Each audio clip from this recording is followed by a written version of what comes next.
Did you know that recruiters spend approximately 7.4 seconds going through your resume before they decide whether or not to move forward with your application? In that brief moment, you've got to make a strong impact, and it's time for your bullets to do some heavy lifting. Let's be honest, most resumes are just a list of boring job duties that will put a recruiter to sleep, like responsible for customer service or assisted in project delivery. But what if I told you that turning those bland statements into powerful achievement bullets was the difference between getting passed over and getting the interview? Welcome to the channel.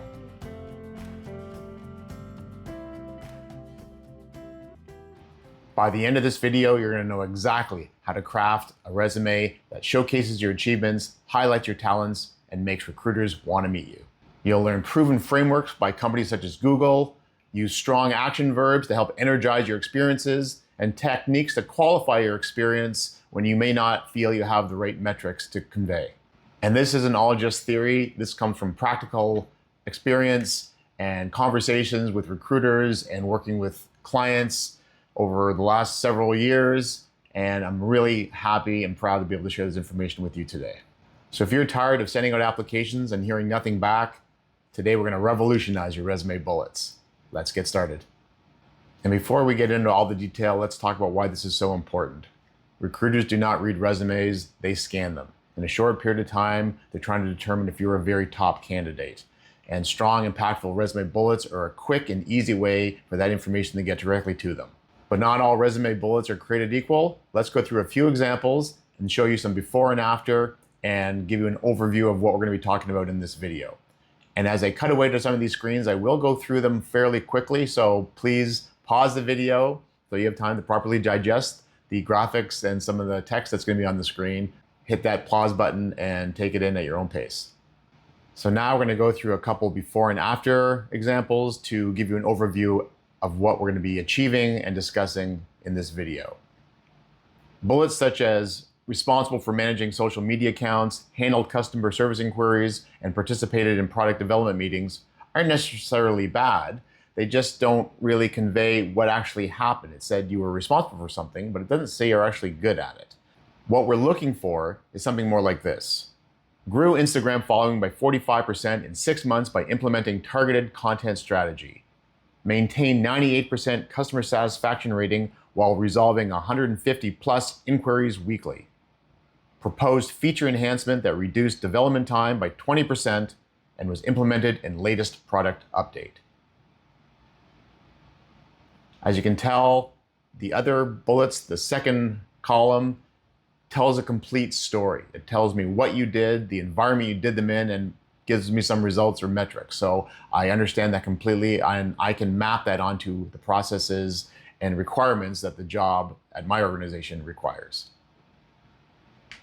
And now that we understand what a good bullet looks like, let's walk through some of the frameworks we can use to find a system that's going to work best for your experience. And the good news is you don't have to reinvent the wheel or come up with the next great structure. There's several out there. We're going to talk about 3 of them today that will give you a very structured, almost formulaic approach to crafting your bullets to make impact in a very short period of time. And the first framework we're going to talk about is Google's XYZ, where those letters represent you accomplished X as measured by Y by doing Z. Google recruiters especially love this format because it structures it in the way that they're looking to match your resume up with the job description. They're looking at things like X is what you accomplished, Y is how that accomplishment was measured or quantified, and Z is the specific action you took to achieve that result. And now let's cut to an example to see that in action. Increased quarterly sales by 27% by implementing a new customer relationship management system and training the sales team on consultative selling techniques. Now in this example, X is the increased quarterly sales, measured by Y, 27%. And how was it done? That's the Z section, by implementing a new CRM system and training the team. So now you can see very clearly how these get chunked out in the body of a bullet. Another powerful framework is the STAR method, which is usually used in interview questions, but it can also be used in resume bullets as well too. And the STAR, for those that aren't familiar with it, stands for situation, task, action, and result. And an example of the STAR formula looks like this.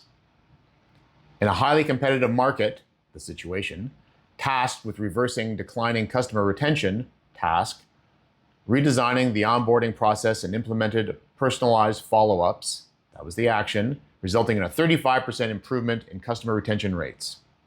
That's the result. And while that bullet can be seen as a bit too long, another way to write that would be redesigned customer onboarding process and implemented personalized follow-ups, reversing declining metrics and improving retention rates by 35%. And the third framework is similar to the other two, but just done in a slightly different flavor. And you will see how this plays out across different experiences, and you will mix and match these throughout your resume as you create your impactful bullets. This framework is called the APR, Action, Project, and the Results. Breaks it down into the traditional three, similar to a why, how, and what. And here's an example of how that looks. The straightforward approach ensures you're always connecting your actions to specific projects and measurable outcomes, with things like the action, which starts with a strong verb describing what you did, the project, which provides the context about the subjective project or initiative, and the result, which is you sharing the outcome, preferably with numbers.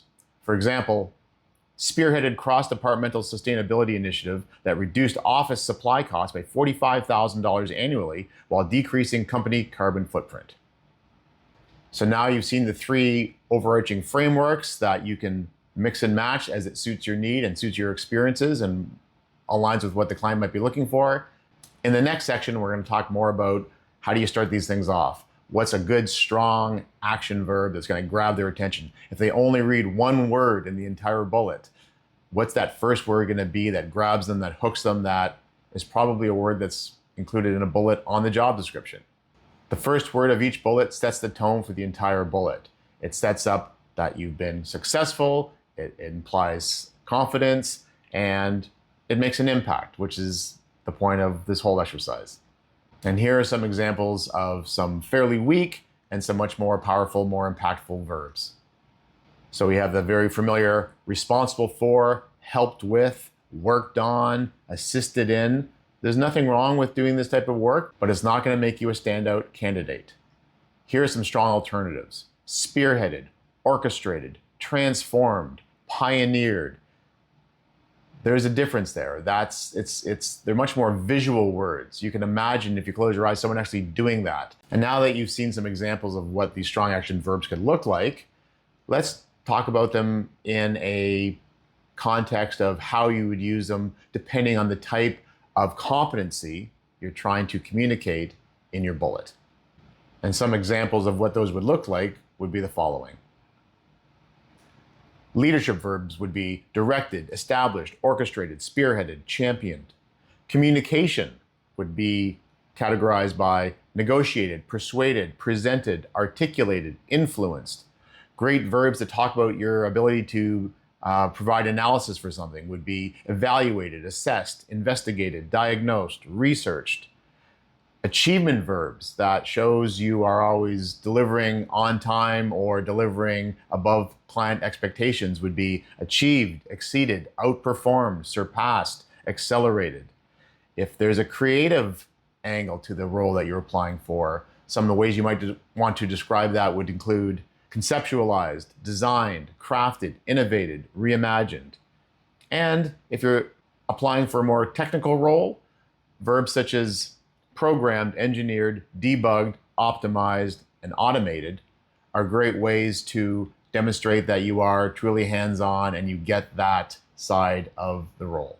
The key to the strong past tense action verb is that it accurately describes what you contributed to the role and to the project so that it's going to be relevant and an honest bullet for the resume. And a key thing to remember is don't fall in love with any one verb. Don't have managed 4 times in a row. Mix it up. Ideally, on each bullet of your resume, under each job or role, and for each role, you're only going to have 3 or 4. You don't want to have a whole list. As we've talked about before, your resume is not your discography. it's your greatest hits. So you want to have some, difference between what the bullets are talking about. If the first bullet is all about leadership, then maybe the second bullet's going to be more on analysis and actually that detailed thinking. And then the third bullet might be on communication, where we're able to convey complex problems into simple explanations for people. You're not doing the same thing 3 times in a row. You're showing the breadth of your experience in that role, as they're probably looking for a breadth of experience in the role they're hiring for.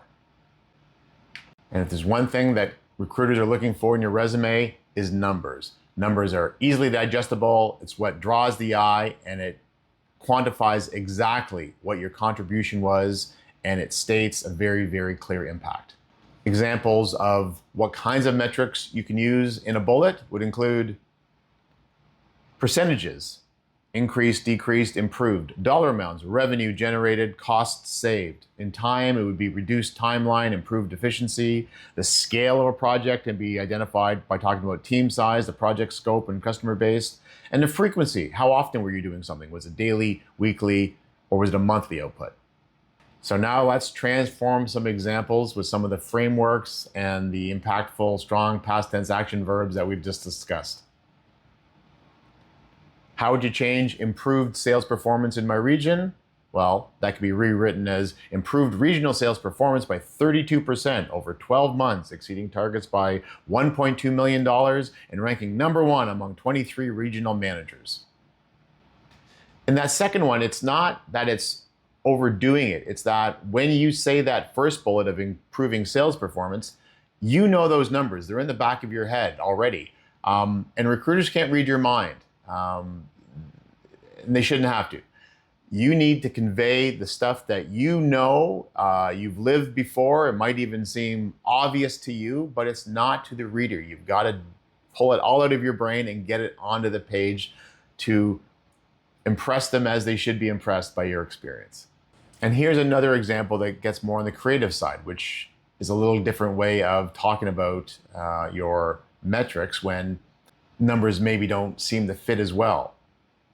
Starting off with created content for social media accounts could be transformed into created 200 plus pieces of engaging content across 5 social media platforms, increasing engagement by 78% and growing follower base from 5,000 to 27,000 in 6 months.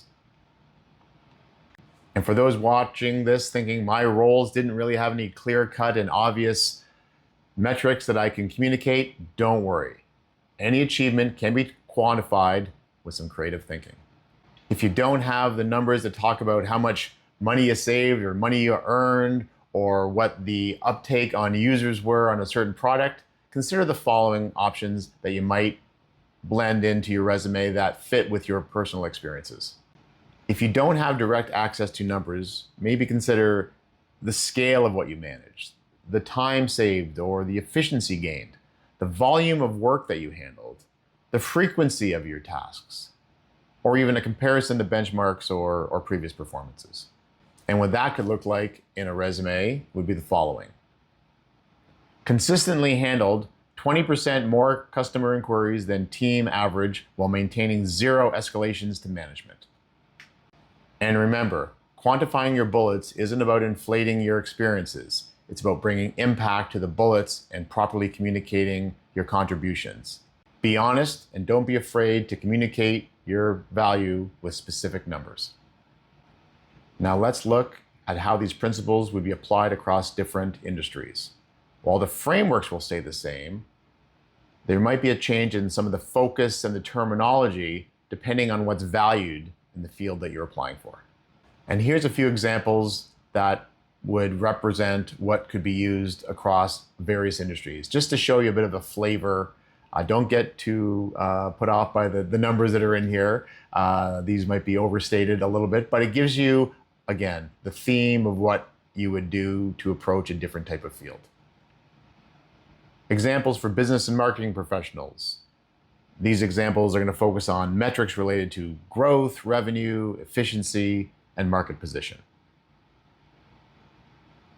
For more technical or engineering professionals, the emphasis is going to turn to innovation, efficiency, problem solving, and technical expertise. For customer service professionals, highlighted metrics might revolve around satisfaction, resolution rates, efficiency, and relationship building. And for creative professionals, the focus will be on impact, audience engagement, innovation, and project outcomes. And for those maybe just starting out, even without extensive work experience, you can focus on your academic achievements, your internships, your volunteer work, and transferable skills. Again, I go through these very quickly. I'm hoping that you're pausing the video and capturing these and absorbing them at a time that suits and at a pace that fits you better. The key to understanding which metrics and how to phrase some of your bullets can be found in job descriptions. Instead of trying to reinvent the wheel and come up with the next great action verb that's going to stand out or what metric's going to improve them, don't guess. Look at the job description. After the job description has told you all about how wonderful the company is and what you would do in the role on a day-to-day basis, there is always going to be a section, whether it's very strict bullets or maybe it's written in a small paragraph form, but it's going to very clearly tell you what are the verbs that they're looking for, what is the language that they're using, what are the metrics that they consider important, what kind of things are they looking for you to do. Job descriptions are questions, and your resume and cover letter are providing, hopefully, the answer. Don't try to come up with it all yourself. Let them guide you. They're giving you hints. They want to interview you. They want to hire somebody. That's why they posted the job. They're giving you what they consider a strong answer and what would make a strong candidate. Focus on that. And now that we've covered and shown some great examples and you're probably feeling a bit more confident, hopefully you're feeling more confident about your resume and how to approach it and how to chunk it out into digestible pieces, let's talk about some common mistakes and things you want to avoid as you're creating your resume. And those kind of things include, number one, being too vague. Vague statements like improved customer satisfaction or helped increase sales don't tell recruiters anything meaningful about your contribution. Always ask yourself, could anyone in this role make this claim? If yes, then you need to be more specific about your unique contribution and impact. Number two, using passive language. Phrases like responsible for or duties included focus on what you were supposed to do, not what you actually accomplished. Always use an active voice and strong verbs that demonstrate ownership and initiative. Number three, including irrelevant information. Every bullet should serve a purpose in demonstrating your qualifications for the target role. Avoid including skills for achievements that don't align with the job that you're applying for. Customize your bullets for each application, emphasizing the most relevant accomplishments. And in this, it's not rewriting your resume every time. It's just what I call doing a gut check. What are the verbs they're using in the job posting, and maybe substitute those in for yours. You might have some extra bullets that maybe you always have on the sidelines. You have a pool of bullets that you treat like Lego pieces and you sub them in as relevant for each job. So it's more of an editing rather than a creation process when you apply to that next job. Number four, overusing the same action verbs. Starting every bullet with managed or developed creates monotony and misses opportunities to showcase different skills. Use a variety of action verbs that precisely describe different types of contributions. Number five, making unverifiable claims. Avoid subjective statements like expert in Excel or excellent communicator without backing them up with evidence. It's okay to use some buzzwords, but you have to prove it. Otherwise, it's leaving too much up to their imagination. Demonstrate these qualities through specific achievements. Leveraged enhanced Excel functions to build automated reporting dashboards that save 10 hours weekly, or delivered 25 plus presentations to C-level executives, securing approvals for projects totaling $1.2 million. There is no guesswork there on whether or not you were excellent or an expert. Your results prove it. Remember that your resume is a marketing document. It's not just simply a history of your employment. Every bullet should be strategically structured that highlights how you are an outstanding candidate to and possess the competencies that are relevant to the role that you're applying for. Thanks again for being here today and your continued support. Watching the subscriber number go up and the views go up makes me very, very happy. My goal is to help where I can. And when I get a comment that something in one of these videos helped with the interview or helped them with the new job or helped them get a promotion, that's why I'm doing this. A lot of people don't have access to this type of information, and I want to make sure that those who really need it, especially if you're later in life, you have so much work experience, but maybe you don't have a lot of job seeking experience. You haven't had to write a resume in many, many years or decades. That's what a lot of this is for. I want to help those that maybe find themselves looking for that next opportunity, whether it was by their choice or someone else's choice. I'm here for you. I'm going to help where I can, and if there's certain things you want to see, please let me know so I can include that in upcoming videos. Thanks again. See you on the next one.